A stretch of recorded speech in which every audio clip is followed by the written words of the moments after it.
1 तारीख से अहाते बंद कर दिए करने का फैसला हुआ है। आपके जिले में देख लो, कोई खुला तो नहीं है। जहां जहां विशेषकर नगरीय क्षेत्रों में थे ज्यादातर अहाते, तो नगरी में हो चाहे ग्रामीण में हो, वो अहाते बंद हो जाना चाहिए। नई आबकारी नीति में हमने ये तय किया है कि कोई अहाते नहीं चलेंगे, वहां बैठ के नहीं पिएंगे, क्योंकि वहां पीने के बाद फिर निकलते हैं तो नशे में फिर गड़बड़ें होती है, वो नहीं चलने देना है। इसलिए आप अगर कहीं अहाते बंद नहीं हुए हो, तो मैं नहीं कह रहा कि बंद नहीं हुए होंगे, शायद हो गए होंगे, लेकिन फिर भी एक बार चेक कर लें, और नहीं तो उनको फिर वैधानिक रूप से बंद करवा दें। हर जिले में आप गंभीरता के साथ सूची बना ले के पुराने कुएं बावड़ी कहां कहां थे। आबादी के क्षेत्रों की चिंता करें। कोई खेत में कोई पुराना कुआ बावड़ी हो, बात अलग है, लेकिन उसमें भी ये चिंता करें कि ऐसा ना हो कि कोई गिरे। तो कुएं और बावड़ी नंबर, और बोर, खुले हुए बोर, पूरे प्रदेश में खुले हुए बोर, ये प्राइवेट बोर भी हो सकते हैं, सरकारी तो ज्यादा नहीं होंगे, लेकिन वो भी देख लें, क्योंकि आए दिन हम लोग देखते हैं बोर में गिर जाते हैं बच्चे। तो एक बार ये चिन्हित करना बहुत आवश्यक है कि कुएं, बावड़ी, खुले बोर, इसकी सूची बजा। खुले बोर को तो खुला रहना नहीं देना, जिसके खेत में है या घर में है, गांव में किसी के प्राइवेट भी है, सरकारी भी आप चेक कर ले तो कर्मचारी अधिकारी जिम्मेदार होंगे। और प्राइवेट के हम किसी के यहां बोर है तो आप उसके खिलाफ तत्काल एक्शन लो, सीधे एफआईआर करो। हम किसी बच्चे के गिरने का इंतजार ना करें कि जिसके कारण कोई दुर्घटना की संभावना ना बचे।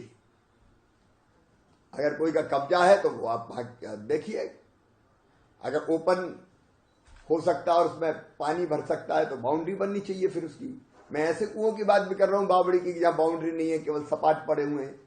कई बार ऐसी घटना होती है, कोई जीप ही गिर गई, चलते चलते कोई जानवर गिर गया, तो उनमें मुंडेर वगैरह है कि नहीं, प्राइवेट भी है तो उसको मुंडेर बनवानी पड़ेगी, ऐसे खुला नहीं छोड़ सकता। मेरा भाव आप सब समझ गए होंगे कलेक्टर्स। एक दर्द, एक तड़फ, एक पीड़ा मेरे मन में थी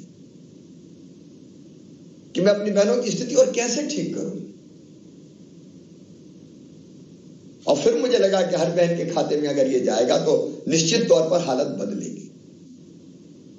और इसलिए ये योजना केवल योजना नहीं है, सामाजिक क्रांति है, सामाजिक क्रांति। और आप देख लेना, आज कर रहा हूं मैं, लाडली लक्ष्मी योजना जैसे पॉपुलर होकर बाद में पूरे देश में गई, ये मुख्यमंत्री लाडली बहना भी वैसे ही होगी, आप देख लेना। ये बहनों की जिंदगी बदलने वाली योजना है। 1000 रुपया महीना अगर है तो छोटी मोटी जरूरत पूरी होगी, बच्चों की जरूरत वो पूरी करेंगी। पैसा बचा के रखेंगी तो कई बार घर की जरूरत हुई, पतिदेव को जरूरत पड़ी तो वो भी पूरी कर देंगे, पैसे का दुरुपयोग नहीं करेंगे। और एक आत्मविश्वास जो उनके मन में आएगा कि नहीं मेरे पास है, आप उसकी कल्पना नहीं कर सकते, मैं समझ रहा हूं। और इसलिए आज अपनी बहनों को भी संबोधित कर रहा हूं और सभी ग्रामवासियों से कह रहा हूं, यह योजना बहनों की जिंदगी बदलने की योजना है, इसको सफल बनाने में मुझे सहयोग दीजिए। यह अकेला मेरा काम नहीं है,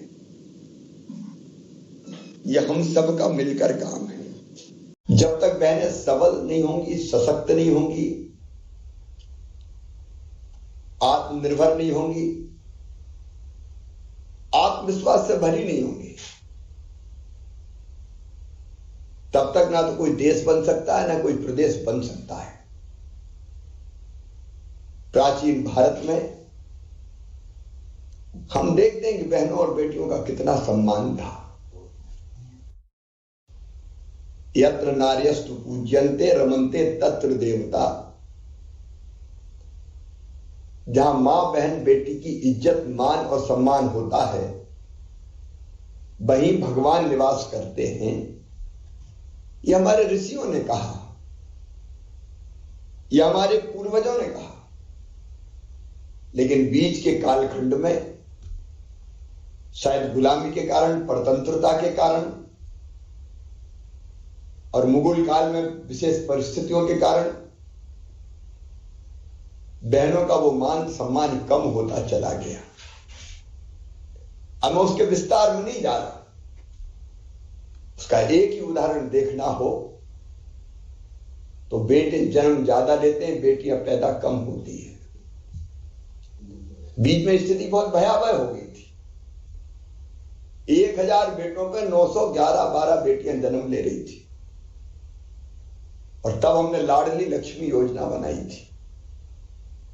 मुझे यह बताते हुए खुशी है कि लाडली लक्ष्मी योजना ने चमत्कार किया है और अब बेटा और बेटी के जन्म का अनुपात बदलने लगा है। लेकिन एक लाडली लक्ष्मी योजना से काम नहीं चलेगा। उसने कुछ महत्वपूर्ण फैसले बहनों के सशक्तिकरण के लिए हमने किए। हमने 50% रिजर्वेशन स्थानीय निकायों के चुनाव में, ग्राम पंचायत हो, नगर पंचायत हो, नगर निगम हो, नगर पालिका हो, जनपद हो, जिला पंचायत हो, सब जगह बहनों को लिया। और इसलिए चुन के आने वाली बहनों की संख्या जो पहले कभी नगण्य हुआ करती थी, वो अब बढ़ के 57-58% हो गई। ये राजनीतिक सशक्तिकरण हुआ बहनों का।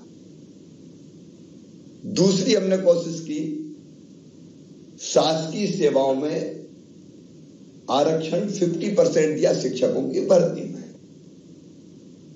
30% दिया पुलिस की भर्ती में। बड़ा विरोध हुआ उस समय कि पुलिस में 30% बेटियां क्या करेंगी, अपराधियों से कैसे निपटेंगी। लेकिन हमारी पुलिस में जो बेटियां गई उन्हें बड़ी बहादुरी के साथ काम किया। योजनाएं कई है, आप जानती है। मेरी बहनों से मैं विशेष रूप से कहना चाहता हूं, बेटी के पैदा होने से लेके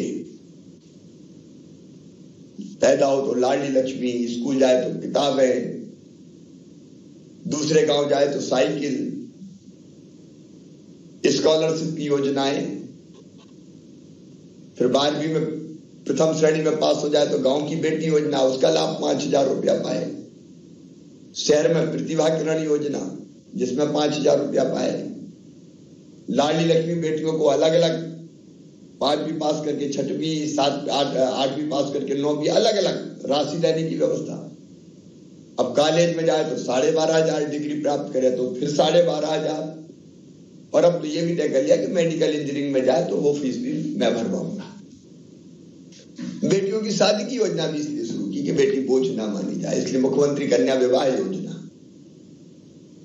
और बेटी शादी के बाद बेटा बेटी को जन्म दे तो जन्म देने के पहले 4000 और जन्म देने के बाद 12,000 रुपया देने की अलग व्यवस्था।